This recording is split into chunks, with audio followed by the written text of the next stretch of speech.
Hello everyone, आप सभी का स्वागत है एसएससी अचीवर्स के यूट्यूब चैनल में। और जैसा कि आप सभी को पता ही है, हम जो प्रीवियस ईयर में इतिहास के क्वेश्चन पूछे गए हैं उन सभी को एक एक करके डिस्कस कर रहे हैं। इससे पिछली वीडियो में हमने बात करी थी कि गुप्त काल के जो महत्वपूर्ण प्रश्न थे जो प्रीवियस ईयर में पूछे गए थे उन सभी पर हमने चर्चा की थी। और आज की इस वीडियो में हम जो शक्तिशाली गुप्त वंश था उसके पतन के बाद जिन राज्यों का उदय हुआ उनसे संबंधित जो क्वेश्चन है पूछे गए हैं उन पर चर्चा करेंगे। और इस काल को हम जानते हैं गुप्त उत्तर काल के नाम से इसको जाना जाता है। तो जितने भी क्वेश्चन इस वीडियो में कराए गए हैं वो सभी किसी न किसी एग्जाम में पूछे गए हैं। और आप अंत तक जरूर इस वीडियो में बने रहिएगा और जो भी आपको क्वेश्चन इसमें दिए जाएंगे आप उन्हें कमेंट करके जरूर बताइएगा। तो आइए शुरू करते हैं। फर्स्ट ऑफ ऑल पहला क्वेश्चन यहाँ पर दिया गया है कि पहला ही क्वेश्चन दिया गया है कि ये थोड़ा गलत है यहाँ पर, ये वल्लभी है एक्चुअली। तो वल्लभी जो प्राचीन भारत का एक शहर था 5वीं से 8वीं शताब्दी तक किस वंश की राजधानी रही थी। तो बेसिकली क्वेश्चन इतना सा है कि जो वल्लभी एक शहर था वो किस साम्राज्य की राजधानी थी। तो एक राजवंश था मैत्रक करके, ऑप्शन नंबर सी यानी कि इसका सही आंसर होगा मैत्रक।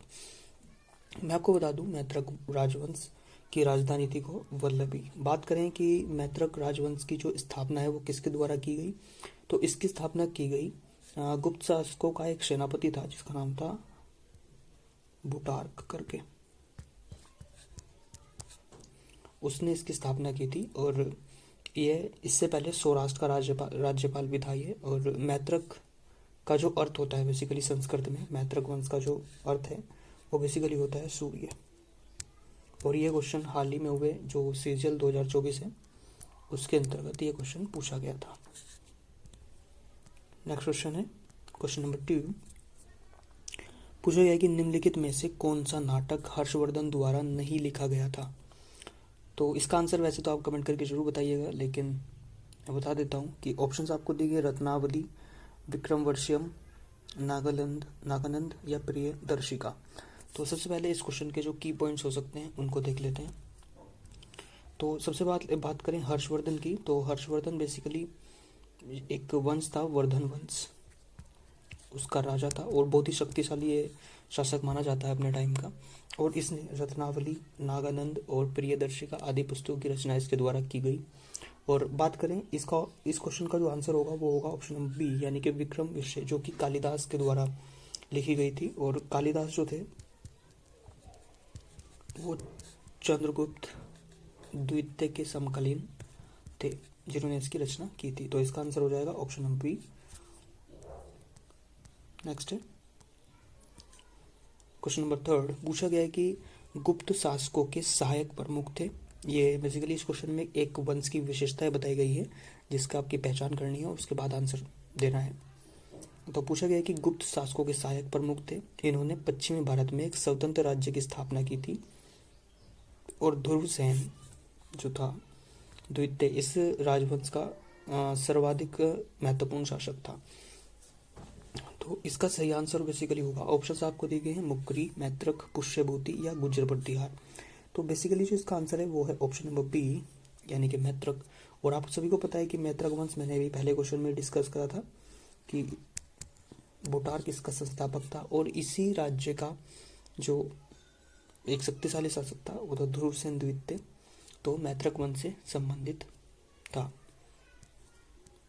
बात करें नेक्स्ट क्वेश्चन की, तो क्वेश्चन पूछा गया है कि गुप्तों के पतन के बाद भारत के विभिन्न भागों में विभिन्न साम्राज्यों का उदय हुआ, उनमें से मौखरी का उदय निम्नलिखित में से किस क्षेत्र में हुआ था। तो बेसिकली पूछा गया है कि ये अक्सर होता है जब किसी बड़े साम्राज्य का अंत होता है तो उसमें छोटे छोटे सामंतों का उदय होता है। इसी प्रकार से जब गुप्तों का पतन हुआ तो मौर्यों का उदय हुआ, एक जाति थी। और ये बेसिकली किस क्षेत्र में हुआ ये क्वेश्चन पूछा गया है। तो ऑप्शंस आपको दी गई वल्लभी, कन्नौज, थानेश्वर या फिर कन्नूर। तो इसका जब उदय हुआ बेसिकली वो हुआ कन्नौज के क्षेत्र में मुख्यतः, कन्नौज इसका आंसर होगा ऑप्शन नंबर बी। और बात करें कि ये जो वंश था मौखरी वंश, मौखरी राजवंश था, इसके जो संस्थापक थे वो बेसिकली थे हरिवर्मा करके एक व्यक्ति थे, हरिवर्मा, जिन्होंने कन्नौज में इसकी स्थापना की थी। नेक्स्ट क्वेश्चन है क्वेश्चन नंबर 5। पूछा गया है कि हर्षवर्धन की वल्लभी विजय निम्नलिखित में से किस शिलालेख में पाया गया है। तो इससे पहले भी हम डिस्कस कर चुके हैं कि हर्षवर्धन वर्धन वंश से संबंधित था और इसकी जो वल्लभी विजय है, तो सबसे पहले देखते हैं जो वल्लभी विजय है इसका वर्णन दिया किस शिलालेख में गया है।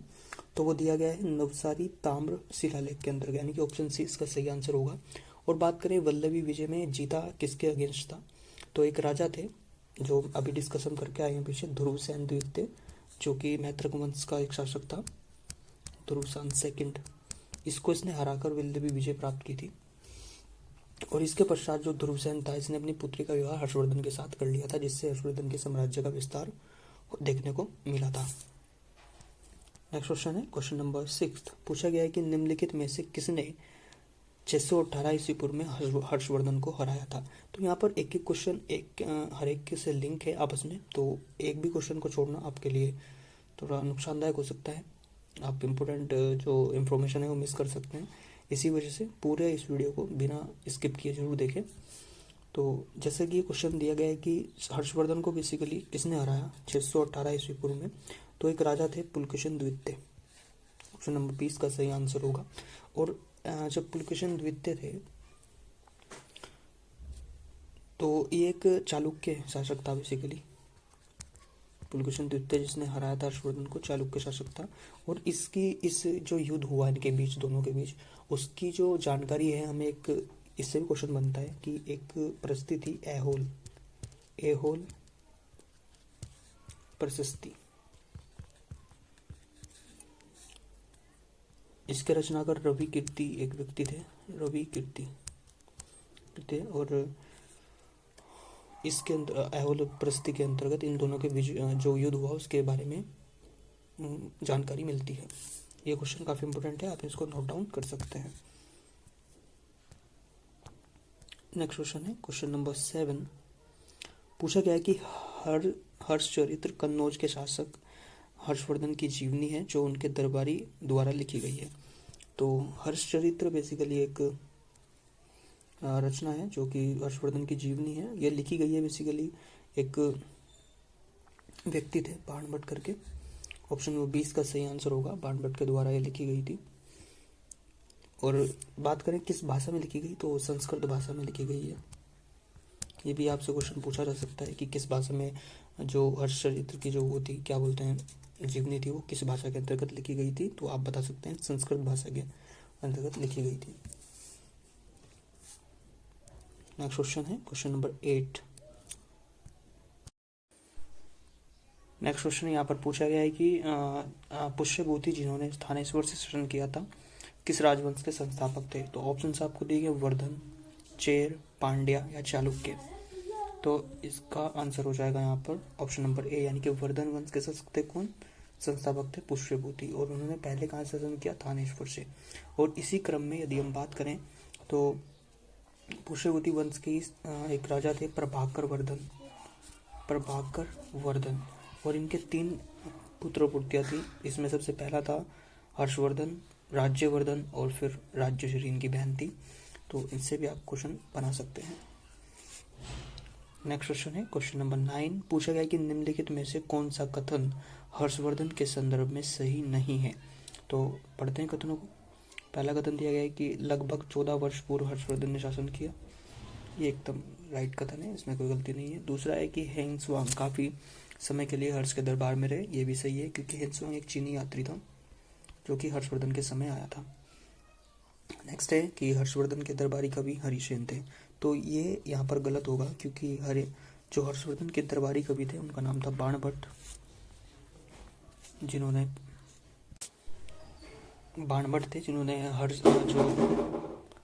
हर्ष चरित्र था उसको एक रचना थी जो कि हर्षवर्धन की जीवनी थी, उसको निर्माण इनके द्वारा ही किया गया था, बाणभट्ट के द्वारा।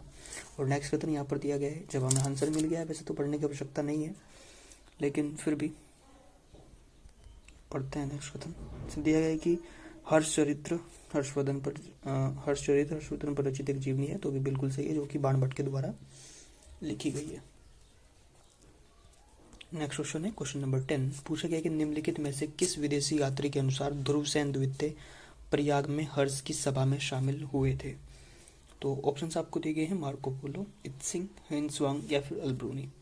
तो यहाँ पर बेसिकली जो क्वेश्चन है उसको समझने का प्रयास अगर आप करें तो यहाँ पर पूछा गया है कि जो दुर्सेन द्वितीय थे, जो कि मैत्रक वंश का एक शासक था, और प्रयाग में हर्ष की एक सभा में शामिल हुए थे, ये किसके द्वारा बताया गया, किसी यात्री के द्वारा बताया गया। तो वो यात्री थे हेंसवांग, जो कि एक चीनी यात्री था, और जो कि हर्ष के दरबार में बेसिकली रहता था। और जो मैत्रक ये दुर्सेन द्वितीय था, ये एक बुद्ध धर्म का अनुयायी था, जो कि बुद्ध विहारों को पर्याप्त दान दिया करता था।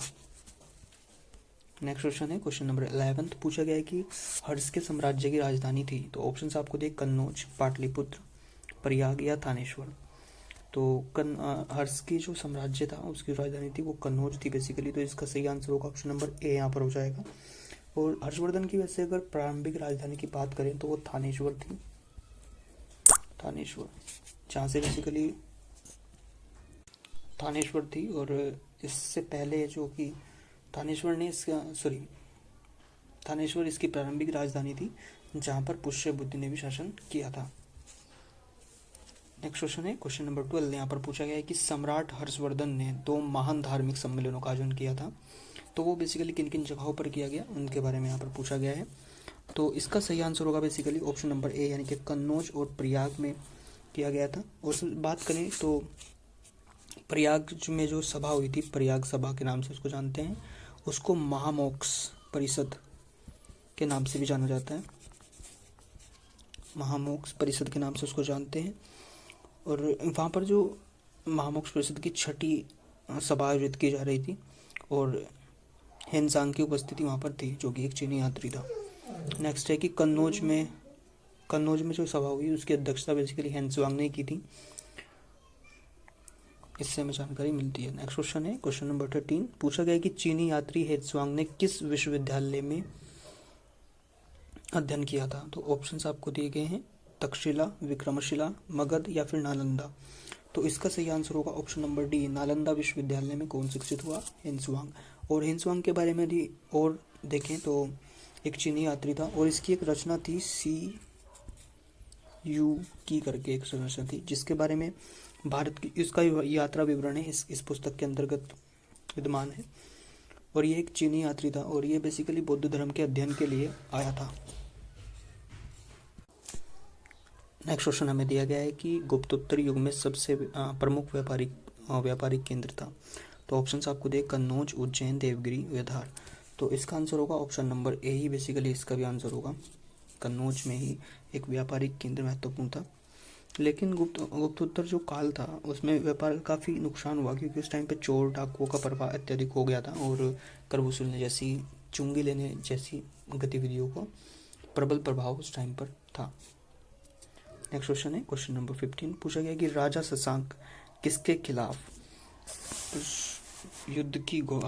हर्षवर्धन ने युद्ध की घोषणा की थी, वह किस साम्राज्य का शासक था। तो एक राजा था शशांक, जो कि गोंड वंश का शासक था। ऑप्शन नंबर सी इसका सही आंसर है। और हर्षवर्धन ने इससे युद्ध की घोषणा बेसिकली क्यों की थी, तो जो हर्षवर्धन था उसका बड़ा भाई था राज्यवर्धन, जिसकी हत्या शशांक के द्वारा की गई थी, और इसी की वजह से हर्षवर्धन ने उससे युद्ध किया था, राजा शशांक से। नेक्स्ट क्वेश्चन है क्वेश्चन नंबर 16, और आज का लास्ट क्वेश्चन होने वाला है। पूछे गए कि अंतिम बौद्ध शासक जो संस्कृत का महान विद्वान और लेखक था। तो कनिष्क, पुलकेशिन द्वितीय, बिंबिसार और हर्षवर्धन। तो इसका सही आंसर है ऑप्शन नंबर डी, यानी कि हर्षवर्धन एक ऐसा अंतिम हिंदू शासक बेसिकली इसको बोलेंगे। बौद्धीय शासक बाद में बना, पहले हिंदू ही था, और ये एक विद्वान भी था। इसने नागानंद और प्रियदर्शिका और रत्नावली जैसी रचनाओं का रचना की थी।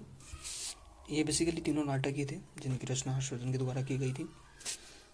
सो आज की वीडियो के लिए इतना ही। Thank you for watching. अगर आपको वीडियो अच्छी लगी हो तो लाइक से सब्सक्राइब कमेंट जरूर कीजिएगा, और आप इसी तरीके से पढ़ते रहिए। इसी तरीके से आपको इतिहास के आने वाले जो महत्वपूर्ण टॉपिक्स हैं उन पर क्वेश्चन मिलते रहेंगे। So thank you.